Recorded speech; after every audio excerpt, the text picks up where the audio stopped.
What's up, everybody? Welcome back. Today we have an amazing guest with us, something that we all love and is near and dear to most of our hearts. And it's a big episode for me and Joe. This marks our 20th episode. Today we're going to be talking about comics, the characters in comics, what goes into comics, just everything and all things comics with Terry. And that's really about it. I'm Nate. That's Joe. And Joe? Yep. So super excited for our 20th episode as well. But without further ado, Terry, talk nerdy to us.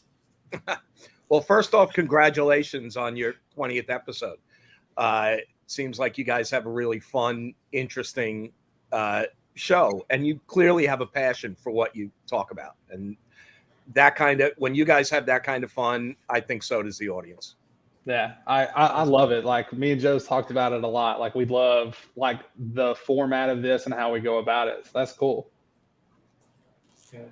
So Terry, tell us a little bit about you, a little bit of backstory, so some of our listeners can hear who we got on here. I mean, we've already told them, but hear from you. Okay, I was a writer editor for Marvel for about 20 years. I started out. Well, people tend to be curious about how you get into comics. And my way was after college, I came back to New York. I was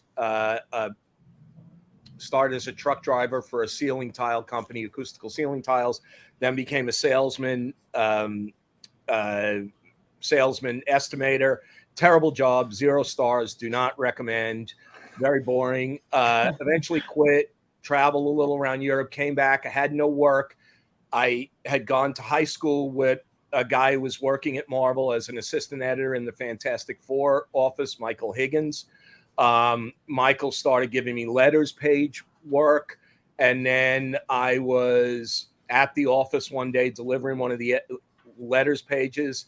One of the assistant editor for Ralph Macchio got mono and was going to be out for 6 months.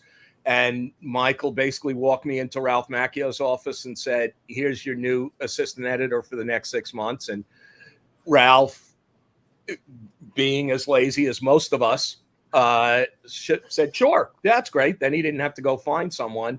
I did that for about 6 months. Then Marvel kept me around because I had forged relationships at that point.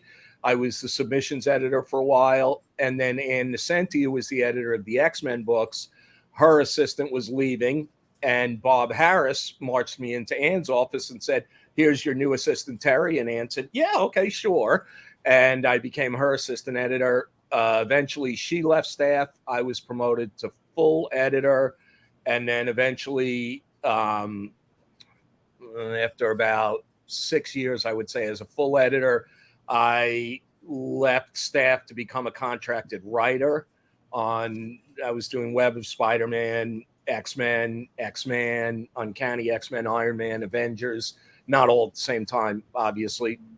Eventually moved on from Marvel and did a startup tech advertising company for a while called My Bean Jar. Didn't work out in the end. Then I did some editing work and writing work for Zenescope Comics. And now with Howard Mackey, we have a company called Inksmith, Inksmyth. And we do high-end custom comics as high-end gifts for people. So basically what we would do is, let's say Nate wanted to do one for Joe, because most people don't do it for themselves. That'd be a little egotistical. We would interview Nate about Joe's strengths, and we would turn that into a power set and a secret identity that's reflective of those strengths. We'd ask about the obstacles he's overcome in his life. We would turn that into whatever the crisis or conflict or villain is. We would also get lots of little Easter eggs, like childhood pets names, street you grew up on, where you went to school, family members, and we would pepper that as Easter eggs throughout the background of the story. So they're not biographical. They're more fantastical versions of what their lives, reflective of their lives as superheroes. Jeremy comes in with, I wouldn't put that past Nate. Nate Zilla the comic. I can see it now. Look, I don't want to say anything, but if my wife is listening, like right now, do it. Okay. Stephen Evans. So Terry, we did warn you that someone may ask a question targeted at Nathan. That's what this comment. Do I dare ask the question? LOL. Me and Nate know what question that he's talking about, and I would say yes, but it might sidetrack us. You can ask me anything. Yeah, you know what, Terry? Let's get your thoughts on this as a comic book guy. And I know you're more Marvel, but let's just go ahead and knock this out, get it over with, get past this hurdle. Batman versus Superman, who wins? Batman all the time. Thank you. We can end the podcast right now. We don't have to even go further. That's all we need. Thank you. So way better prepared and more ruthless if he needs to be. So that people don't understand. I know. So we're gonna get off topic here, but we'll only do it for a minute. Superman's biggest weakness is his morality. Everybody's like, no, it's kryptonite and things like that, but nobody understands. It's his morality. It's the way he views and treats people. Now, if you put them in a vacuum, Superman wins, right? He's an alien. He has all these powers and blah blah blah. But outside of a vacuum, which is where all these fights take place, Batman would know, like, if I'm in a building with 1,000 people, Superman will not crush this building. He won't laser this building. He won't do any of that. Yep. Batman is smart enough to utilize that. Batman has a plan for every member of the Justice League. And people are like, Superman will just laser him. No, he won't. Thank you. Ah. Superman can use super speed to take him to an open field and then laser him. Although he But would. Yeah, but you just maybe know, he'll just knock him out. Batman has some satellite set up aimed at Superman at all times that'll just shoot a kryptonite laser beam through his face if he had to. I don't think he would do that because he's got his own morality thing going on, but I'm sorry, I'm voting for Batman all the way. Thank you. You're my favorite guest so far. Nate comes in with a professional opinion. Yeah. How do you argue against that, Steven? Batman is honestly my favorite superhero. My favorite. Oh. Okay, so you can't. I could grow up to be Batman. Hold on, that's my wedding ring, just so we know. Oh, cool. Cool. Yeah. And I have my sunglasses. You can't really see it, but it's Batman. Wait, did you marry Batman? I married the coolest woman in the world who allowed me to get this as my wedding ring. That is cool. She also bought me the glasses, so that's very cool. Yeah, but Batman is my favorite. So that's awesome. But see, he's the superhero we could grow up to be someday. We just need, a few $1 billion. That's all. Yeah, got to be Elon Musk or So let's transition back to comics now that we have set the record straight that Batman could easily beat Superman and nobody can argue against that. Yep. What is your favorite project that you've worked on with Marvel or just in general with comics?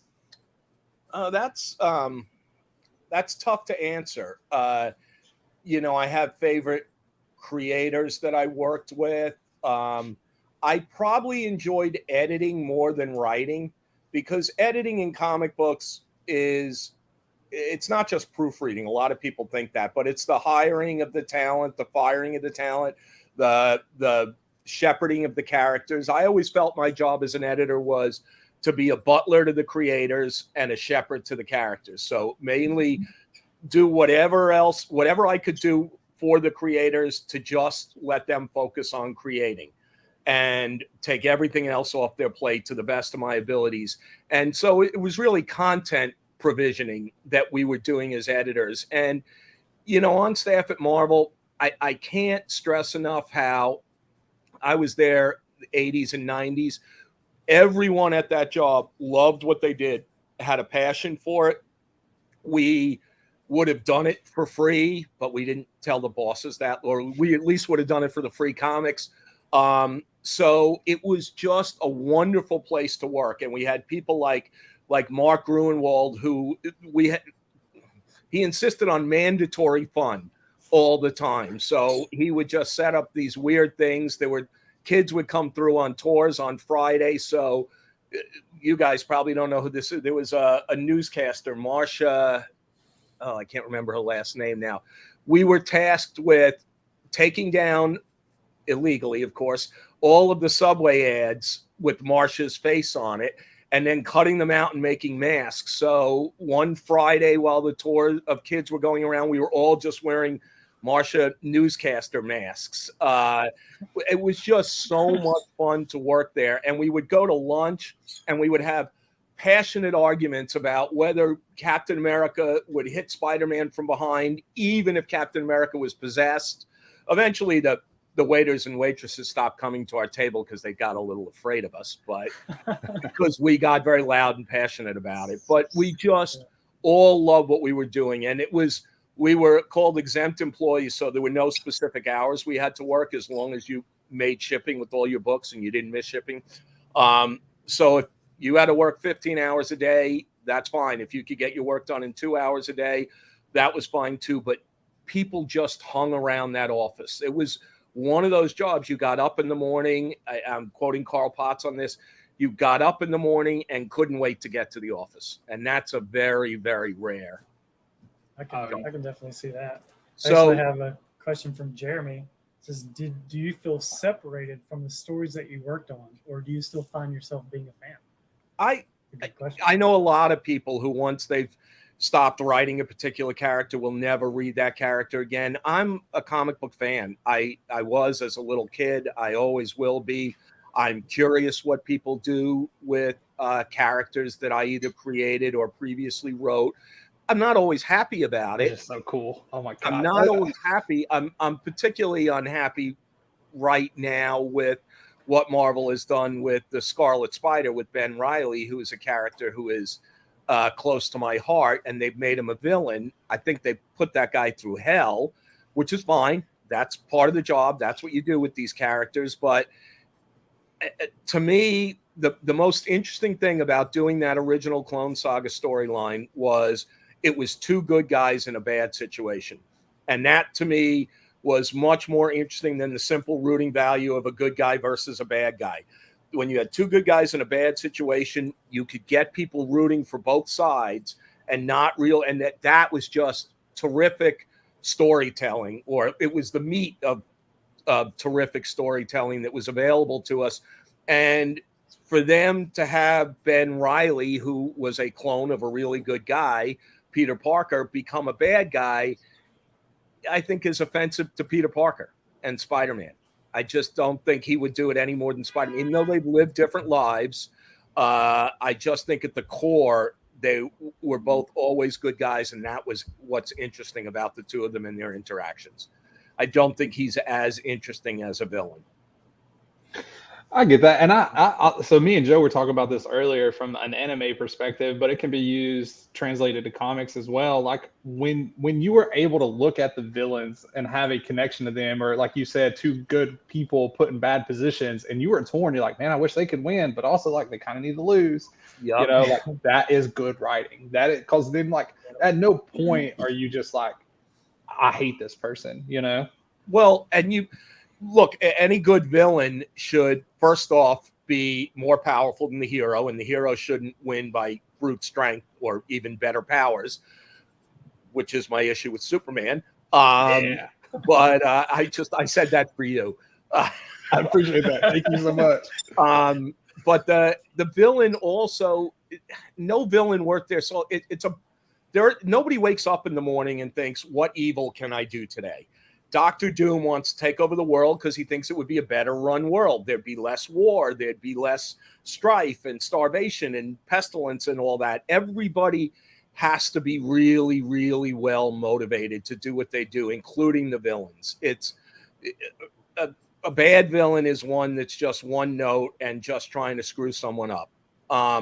And I particularly love the Joker as a villain because there's actually, it sounds counterintuitive to what I'm saying, but the fact that he's the most unmotivated villain, he's just chaos personified. So that makes him interesting. He's a very layered character in a sense. And he's the sort of exception that proves my rule about nobody should wake up and think, what nasty thing can I do today? He does. And that works for me. But that's also the anomaly. It's like the one side note or asterisk mark in all of those. Otherwise, like you need to be able to understand why a villain's doing what they're doing, Yes. or you're just not going to care. You're just like, I'll just get this over with. Like, Yes. that's The, how I Bla- understand. the first Black Panther movie to me was brilliant in that way because they both the Black Panther and Killmonger had really good reasons for doing what they were doing and good logic. And Killmonger wanted to help his people as a whole, whereas Black Panther was just really committed to the people in Wakanda.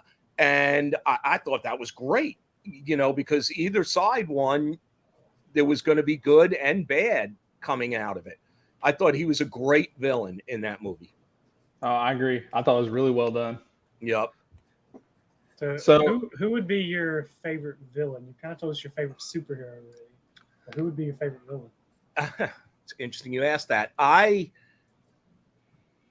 liked the High Evolutionary when I was growing up. Not necessarily the way he was played in the latest Guardians movie. Not that I'm against. I know you have to change things when you change mediums, and it doesn't have to follow the canon that I knew growing up for me to enjoy something in a movie form or a TV show. But I just like that his intent was to improve the human race. And I think they might have retconned it later on to be because he was aware of the Celestials coming. And so that was why he was willing to do more ruthless things, because he wanted to create a race that they would not want to destroy. Maybe that never happened. Maybe I made that up. Maybe that was a story I wanted to tell. But that's sort of how I remember it taking place at some point in the Marvel Universe. I do love the Joker. But Marvel villains, I mean, I think Magneto is really well motivated. Didn't particularly love him as a teacher in the New Mutants, but I thought that sort of weakened his role. I don't know. He suddenly became an authority figure when he was anti-authority all along. Good. Who else? What other villains? What do you feel about Loki? About who? Loki. Oh, I love Loki. Love Loki, especially in the movies and the TV show, the way they played him. They gave him way more character than he ever had in the comics. He was just the sort of trickster god there, but they've developed that character so well. He's definitely up there now for me. Who else would it be? As much as I'm not a big fan of Superman's, Lex Luthor, I think, is an interesting character. He's just a human being. And I know at least one of the motivations they played with originally, it was because Superman made him go bald, which was a weak motivation. But I think the way they eventually played it was that Superman weakens the human race by us becoming dependent on an alien from outside ourselves. Is not good for us. We'll stagnate in our development and our evolution. I thought that's really interesting. Maybe it's not a good enough reason to go punch the guy all the time, but it was interesting nonetheless. And I like when they motivate villains with something that can lead to drunk bar conversations about the morality and the ethics. Yeah. I love a good drunk bar conversation. A question from Stephanie: how long did it typically take to write a single comic for you and your team? So if it was done right, they were monthly periodicals. But different writers have different speeds. Most artists, at least back then, I would say did about 1 to 2 pages a day. So there were exceptions. John Byrne could be more prolific than that.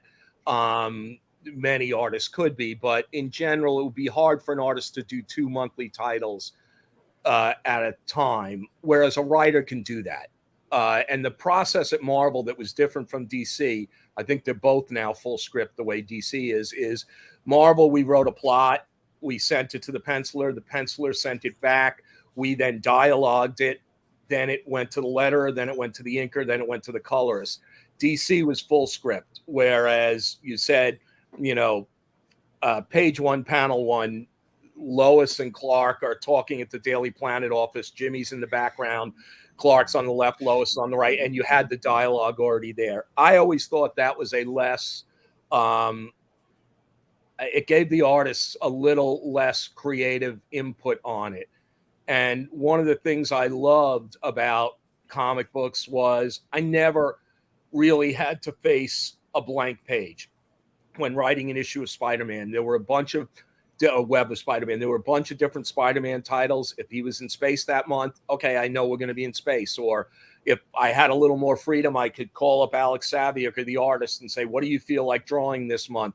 And as long as I could make that work with the long story that what was going on, which you usually could, that was our job as a writer, it was a much more collaborative process, I always felt, at Marvel than it was at DC. And I love that collaborative element. I would send in plots sometimes and get pages back that were so much better than I ever could have envisioned them, because I'm not an artist. So, and they would bring new stuff to my original vision for something. It wasn't always the case. Sometimes you work with artists that they may not be inspired by that particular character or the particular story you wrote, but most artists also had that same passion, and they were like, oh, how do I up the game with this story? Okay. Keaton actually has a two-part question. So, who is the one character you never got to write about and that you wish you could have? And then, in what direction would you have gone with that character? That's interesting. I don't think I ever wrote Warlock, Jim Starlin's Warlock, who is a favorite Marvel character of mine. I might have written him in one or two panels of some of the crossovers when I was, sorry about that, when I was writing Moon Knight. There was a Infinity War crossover. I might have written him in one or two panels there. As to where I would go with him, I don't really have a clue, because what Jim Starlin did was so out there and so brilliant. I take it back. I don't wish I had written that character. I would have been way too intimidated to do that. I don't know what I would have done with that character that could have come close to what Jim had already done with that character and his own internal conflicts. To me, the fun of a comic book story isn't about the big punch 'em ups, and the action is sort of fun, but the real interesting stuff is the internal conflict, the can't must situation, as Jim Shooter used to call it. Spider-Man's racing across town. Aunt May's had a heart attack. He's racing across town to get to her. He sees Doc Ock robbing a bank. Well, he must get to Aunt May, so he can't stop Doc Ock, but he must stop Doc Ock before he hurts someone, which means he can't get to Aunt May. And how they resolve that, whatever the conflict for that issue is really what defines that character as a hero.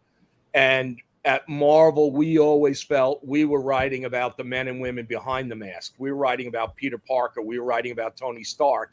Whereas I do think at DC, again, I'm a big DC fan as well as Marvel, I think Bruce Wayne was the mask for Batman. He was really Batman. Clark Kent was the mask. Well, maybe that's not as true with Superman, but they were more, DC Comics were more about the super heroic aspect of the character as opposed to the civilian aspect of the character, which to me had more soap opera value. And I love a good soap opera. Still watch General Hospital. Oh, geez. Swear.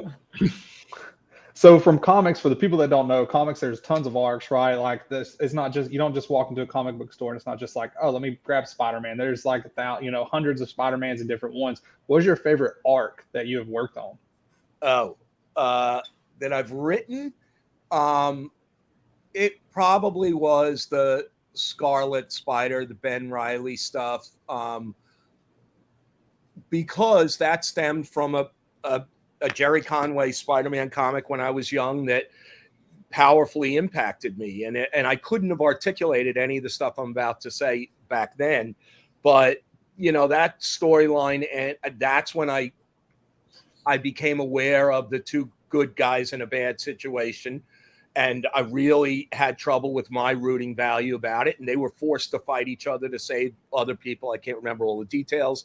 And then at the end, when Ben Riley, the clone, had supposedly died at the bottom of that Con Ed smokestack, which is not how smokestacks work, but and Peter was swinging across town, and he got the results from Dr. Kurt Connors about which one was the clone, and he realized, oh, my love for Mary Jane means I have to be human. That was all very interesting to me, and much more interesting than the fist fight between the clone and Spider-Man.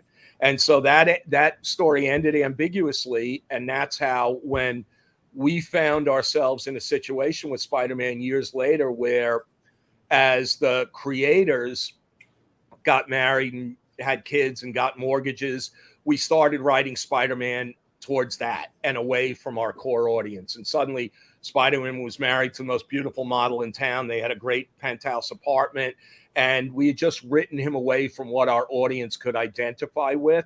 And we, discussed things like Mary Jane dying or them getting divorced, but that would have added more baggage to Peter Parker, who we were trying to get back to a simpler state where he would be in school, etc. And that's why the Clone Saga lent itself to that. The idea, which Tom DeFalco may deny now, but it's not true. The idea was, what we were going to do was, in the 5 Spider-Man titles for I think 4 months, we were going to have Ben Riley come back because Aunt May was sick. He was single, still had never finished school, all of that. And the end result of that storyline was going to reveal that Ben was the real Spider-Man. Peter was the clone. At the same time, he was going to learn that Mary Jane was pregnant.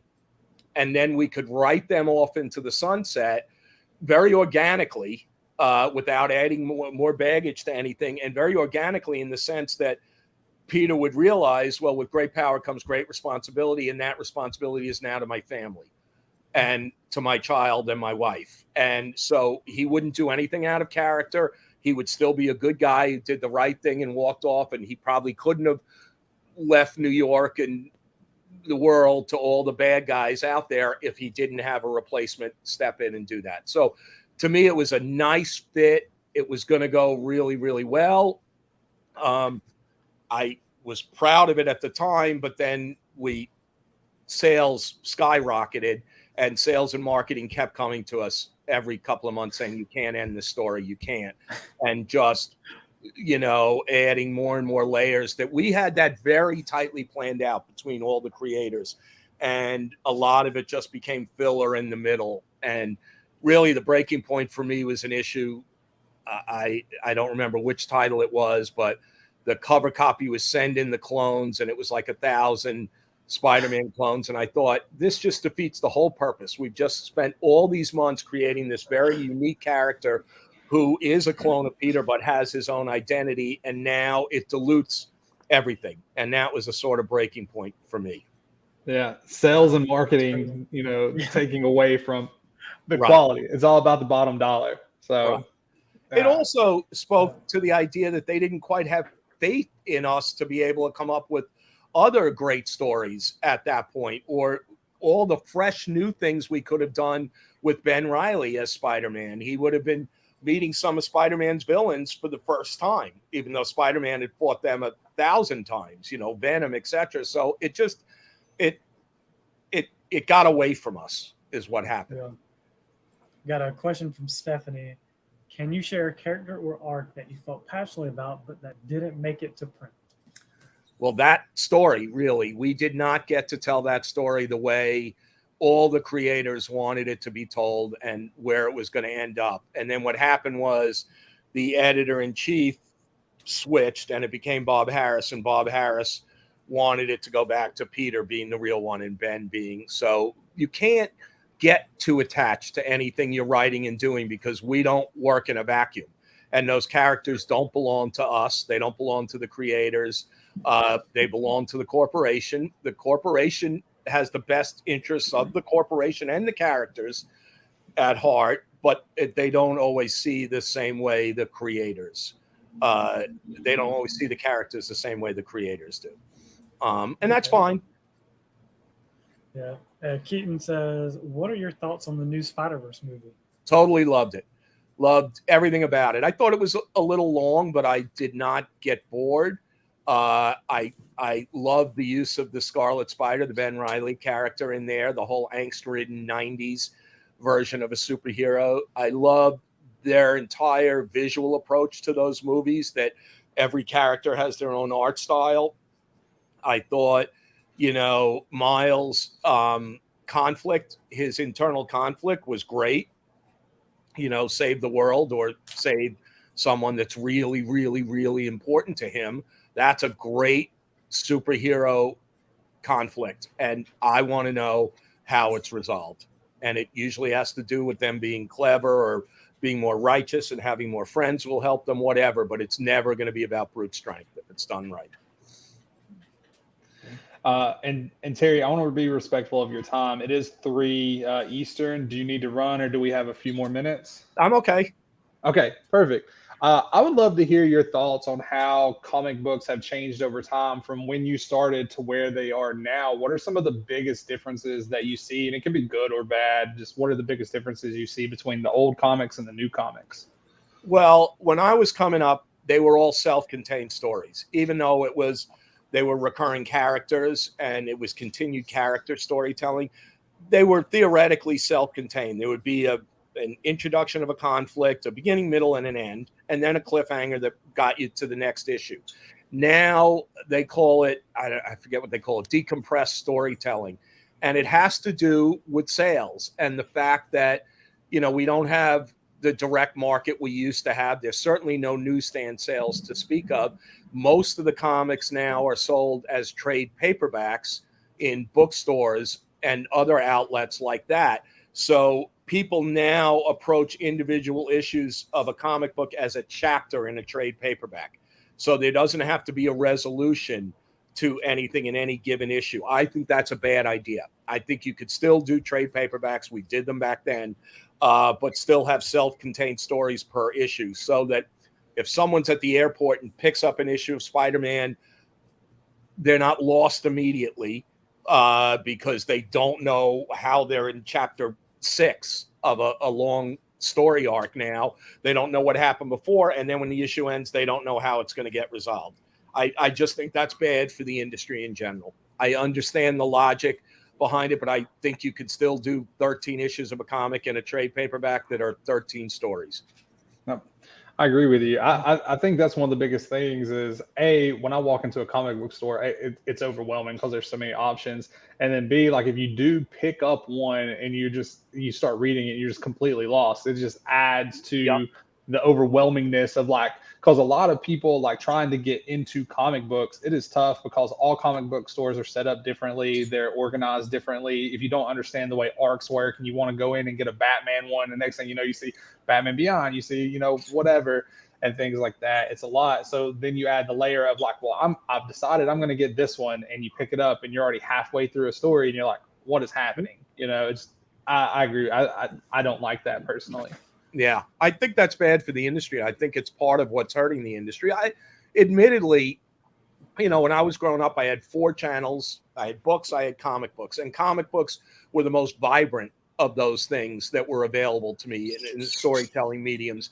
Now, when my kids were growing up, they had 1,000 channels. They had streaming things they could do. They had video games that also brought story to them. There were just so many more choices that I understand that comic books became a comparatively static medium compared to those. But we also have advantages over those, at least movies and TV shows, in that it costs us the same to draw an explosion as it does to do a talking head scene. That's not the case in a movie.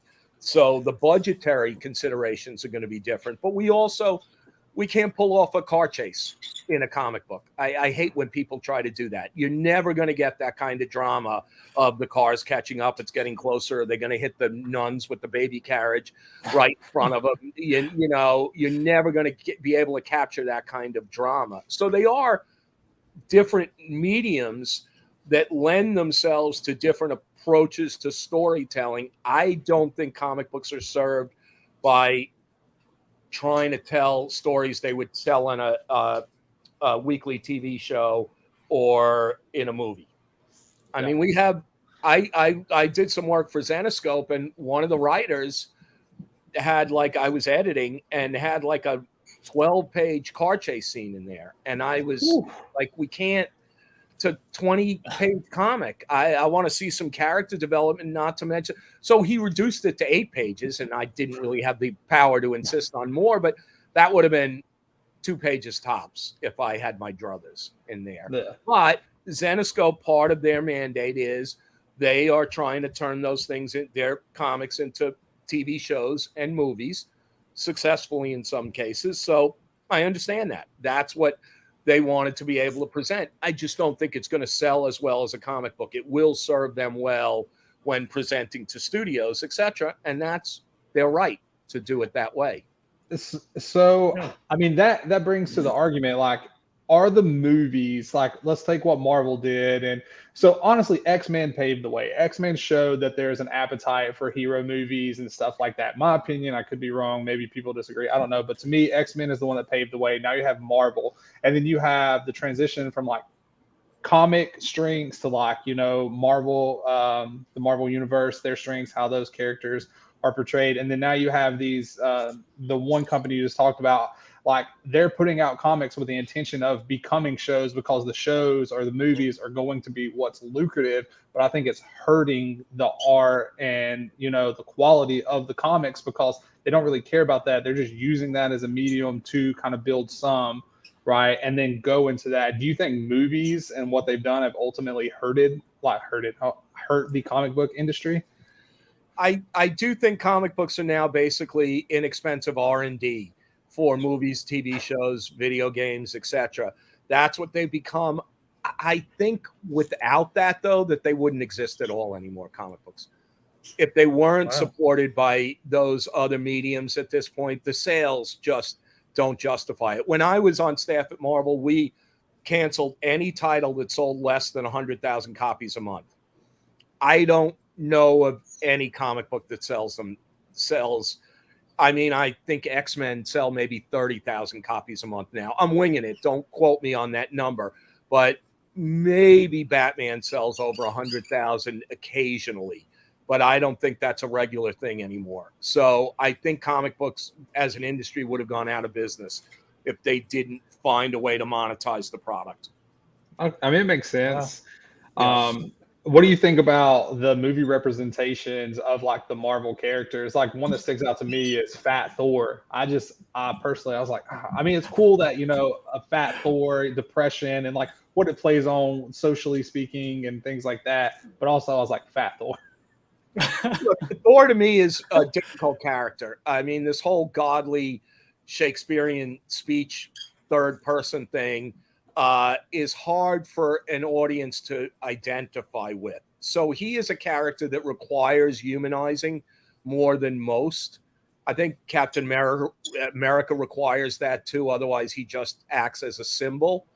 And Marvel has really, really successfully humanized these characters, starting with Robert Downey Jr. as Iron Man.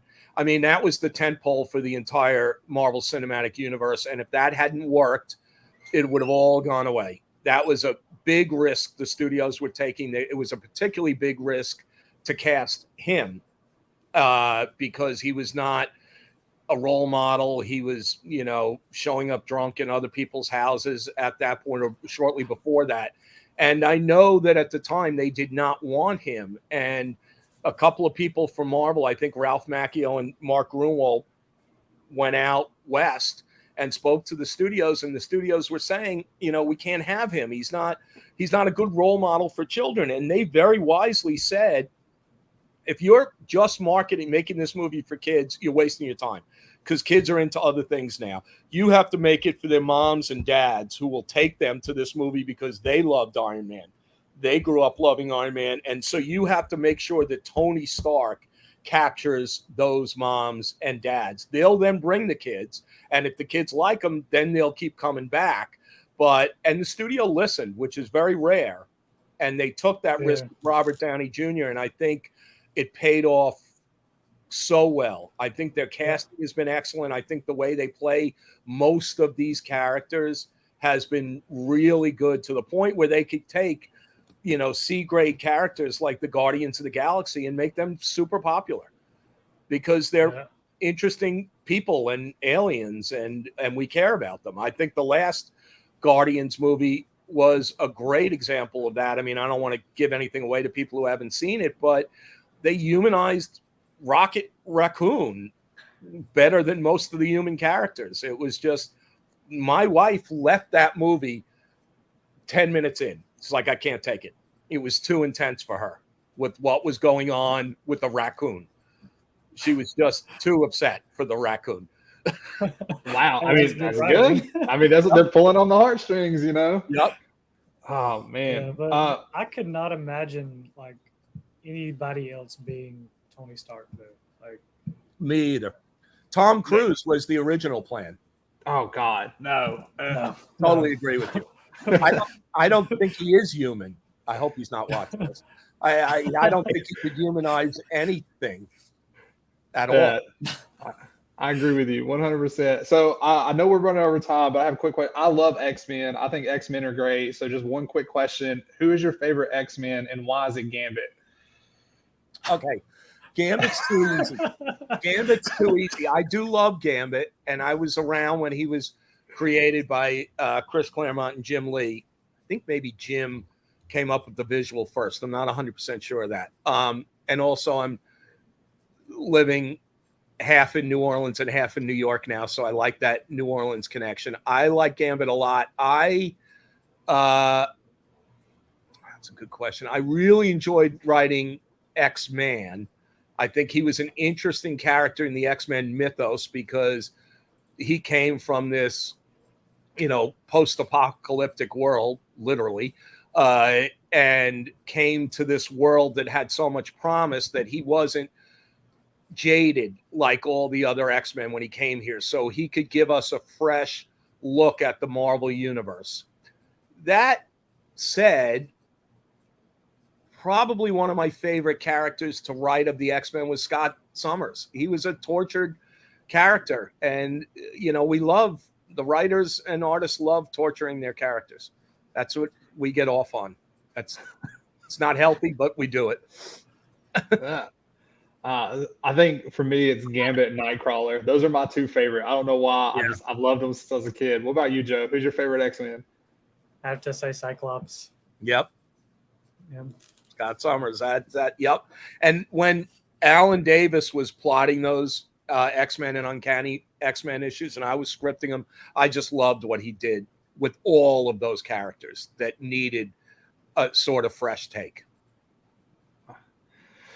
Well, Terry, last question. Well, for me, last question, and then I can let you run unless Joe has more. We do this every podcast. If you're an absolute newbie who wants to get into reading comic books, right? What are your suggestions? Is there a easily digestible like comic where you can just open it, read it? Is there one that's really common? Like, what are your suggestions? Like, if somebody's like, I want to get into this hobby, what do you suggest they do? Does it have to be superhero comics? Not at all. Those are the ones I'm most familiar with, so I don't even know why I asked that question. But because I am a superhero buff, I guess. That's a great question. I enjoyed a lot of the Aftershock comics. Some of those were different. I know Aftershock's sort of going away now, so that's not helpful. What would I recommend? What was that one that? Well, that's a hard question for me because I'm mainly reading the superhero comics. None of them are that accessible to new people.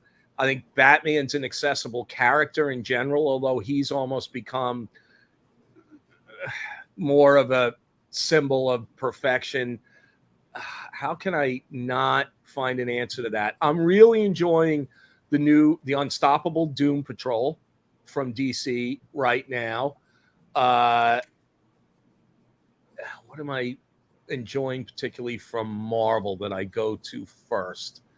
I love Dan Slott's Spider-Man, and I think Dan Slott, that's where I would go. Dan Slott makes an effort to make it accessible to new people. He makes an effort to explain what's going on when you step in. There is an assumption that everybody knows what Spider-Man's motivation is, but he still touches on it enough. But that's where I would probably go. Dan Slott, Spider-Man. Perfect. Awesome. Awesome. Joe, any questions from you, my man? No, man, I've enjoyed it. Yeah. Can I mention one thing? My company, Inksmith, has just, and again, it's INKSMYTH, has just partnered with a company called Spawn Point, which is an entertainment and brand company with a focus in Web3. And they're partnering with animation studios, with game studios, etc., to do transmedia. And we'll be making some announcements about projects we're going to be doing together soon. But I just wanted to let people know about Spawn Point, and they can check that out. And of course, I'd love if they check out inksmith.com as well. Yeah. So let's talk about that for a second. So you have a website, inksmith.com. Go to that. Everybody that's listening and watching, my wife, if you're listening, order me a comment, please. Anyways, so where are there Instagrams? Are there LinkedIn? Is it just the website that they can go to? And if you want to send us the website when we post it, we can put the links to those things as well. I will do that. It's funny you should ask that, because as of yesterday, we have a Twitter, but we're not very active on Inksmith's not very active on the Twitter. As of today, there's an Instagram account. There will be more activity on the social media accounts. We have a LinkedIn page. I don't even know, because my job's to make the comic books. So I'm not 100% sure about the social media, but there is Twitter, there is Instagram. I think there's a Facebook page. I think there's a LinkedIn page. Not 100% sure. But they can always find me on either Facebook or LinkedIn, and then I can point people to other things. They just have to spell Kavanaugh correctly with the K and no U. Perfect. Well, I'll definitely check it out. I'll give you a follow on Instagram as well. Me and I'll also post, let all my 100 followers know to go follow you. That's but 20, but yeah, but I'll be sure to check it out. But Terry, thank you so much, man. We appreciate you taking the time. I enjoyed it. I've been looking forward to this for weeks now, so I was super stoked to get to talk to you. So thank you so much. It was a pleasure, and let's give a shout out to Ed Murphy. Ed Murphy, yeah. Ed, thank you for bringing us together. We appreciate you, man. I'll buy you a beer next time I'm in NOLA. I'll take you out. Sounds good. Monkey Hill. That's my spot. Perfect. See ya.